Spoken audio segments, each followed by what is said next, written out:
कसले पतंग उडवत बसून.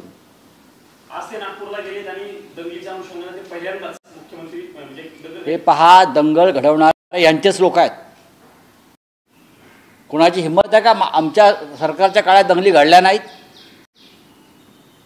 कधीच घडल्या नाहीत. मनोहर जोशी मुख्यमंत्री असताना दंगल घडली नाही. नारायण राणे मुख्यमंत्री असताना दंगल झाली नाही. म्हणजे उद्धव ठाकरे मुख्यमंत्री असताना दंगल घडली नाही. किंबहुना फडणवीसांच्या सरकारमध्ये शिवसेना असताना, आमचं एकत्र सरकार असताना सुद्धा दंगल घडली नाही. आता दंगल नागपूरला घडू शकते. कोण जबाबदार आहे याला सांगा? हे दंगलखोर तुमचे आहेत.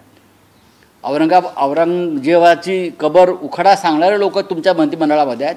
त्यांच्यावर कारवाई करताय का तुम्ही? दंगलीला खतपाणी घालणारे लोक तुमच्या कॅबिनेटमध्ये बसलेले आहेत. हां, विधिमंडळात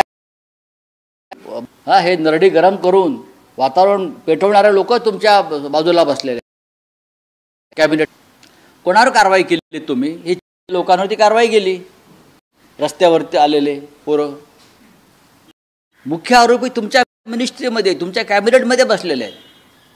म्हणून मी म्हणतो, हे अख्खं सरकार जे आहे, हे सरकार मानसिकदृष्ट्या भ्रष्ट, विकलांग आणि मनोरुग्ण झालेलं आहे. का करू नये? का करू नये? सरकारमध्ये बसले त्यांचे बाप काय वरून आकाशातून झग्यातून पडले आहेत का? तुम्ही राज्यकर्ते आहात. तुम्ही संयमानं वागलं पाहिजे आणि बोललं पाहिजे. ज्या पद्धतीची भाषा गेल्या काही काळापासून त्यांचे फडणवीस यांचे सहकारी करतायत, ही भाषा या राज्याला शोभणारी नाही. दिल्लीचे उच्च न्यायालय न्यायाधीश आहेत यशवंत वर्मा, त्यांच्या